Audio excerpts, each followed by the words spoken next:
ओम श्री गुरुवे नमः। ओम शांति शांति शांति। प्रणाम भगवान। भगवान पक्षपात रहित अनुभव प्रकाश श्री स्वामी विशुद्धानंद जी प्रसिद्ध काली कमली वाले बाबा जी द्वारा विरचित बड़ा ही विशुद्ध ग्रंथ और सर्ग नंबर 4 से व्याख्या चल रही है भगवान, जिसमें आज का शीर्षक है संसार सागर से पार उतरने की नौका। सत्संग प्रारंभ करते हैं भगवान।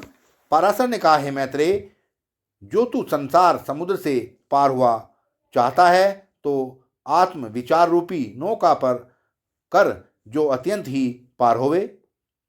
विचार यही है कि अनविचारे मिथ्या परिच्छिन्न अहंकार को त्याग कर देख संसार समुद्र कहाँ है जिससे पार होता है। आप मुवे जग पर लय है। हे मैत्रेय, तूने कभी चाहना से रहित स्वरूप को न जाना, यही दृढ़ किया कि किसी का ग्रहण करना, किसी वस्तु का त्याग करना, जो तुझे धन की उत्पत्ति की बात कहे उसी की तरफ तेरे मन इंद्रिय प्राण तद्रूप हो जाते हैं। स्वरूप चिंतन में आलस्य करता है, पर यह तू कौन है? मैत्रेय ने कहा, मैं चैतन्य स्वरूप ब्रह्म हूँ। पराशर ने कहा, तू जीवत्व अहंकार में मिथ्याबद्ध है। मैं चैतन्य रूप ब्रह्म हूँ, यह कैसे जाना जावे? मैत्रेय ने कहा, जाना जावे चाहे न जाना जावे, मुझको अपने निश्चय का फल होना है। परंतु तुमने भला कहा है, ब्रह्म पूर्ण को कहते हैं। जब मैं ब्रह्म चैतन्य हूँ, जीवत्व मिथ्या अहंकार बंध में भी व्यापक हूँ, तब ही तिन की सिद्धि होती है। जो मैं पूर्ण नहीं हूँ तो तिन की सिद्धि कैसे होवे? पराशर ने कहा, अभाग्य, तुझको काल से भय नहीं। यह सर्व देवता ऋषि मनुष्य काल के भय में है। मैत्रेय ने कहा, जब मैं दृश्य के अंतर्बाहर अस्थि भांति प्रिय रूप सर्वात्मा हूँ तो काल का भी मैं ही आत्मा हूँ। अपने आत्मा से भय किसी को होता नहीं, व अपने आत्मा को कोई भी भय देता नहीं। भय द्वैत से होता है। मैं आत्मा अद्वैत हूँ। भय अभय सर्व चिद्रूप है। वर्तमान में ही स्वरूप ही मुझ असंग चैतन्य साक्षी आत्मा का काल रोम मात्र भी छेदन नहीं कर सकता। पीछे क्या भय देवेगा?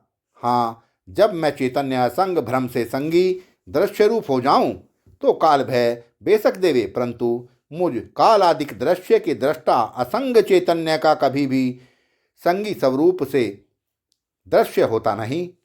इससे विचार कर देखो, मैं असंग चैतन्य काल से भय कैसे करूं, जिसका स्वभाव से जो स्वरूप होता है, अन्यथा सो किसी से भी नहीं हो सकता। जैसे अग्नि का स्वभाव अन्यथा किसी भी प्रकार नहीं हो सकता, तथा जैसे स्वभाव से असंगी आकाश को कोई भी पृथ्वी, अप, तेज, वायु तथा इनके कार्य, देश काल, अंधेरी आदिक पदार्थ संगी तथा भय नहीं कर सकते। हे पराशर, मैं भय से रहित हूँ। उल्टा काल आदिक दृश्य मुझ चैतन्य से भय करते हैं। काल का भी यह नियम है।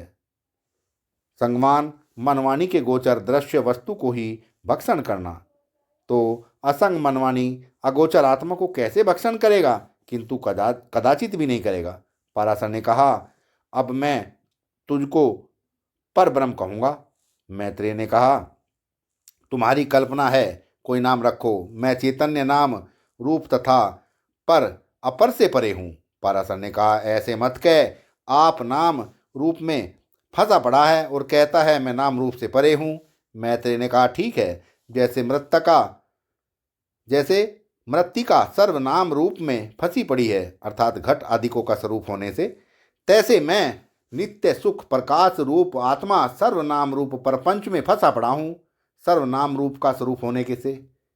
पराशर ने कहा, तू इंद्रियों की पालना में तत्पर है और बातें अतत्पर की कहता है। मैत्रेय ने कहा, जो मैं सत अधिष्ठान चैतन्य आत्मा इंद्रिय आदिक अनित्य जड़ प्रपंच की पालना नाम चेष्टा प्रतीति का तत्पर नाम कर नहीं हो तो इनकी चेष्टा की प्रतीति कैसे होवे? किंतु नहीं होवेगी। इससे मैं चैतन्य इंद्रियों का पालक ठीक ठीक ही हूँ।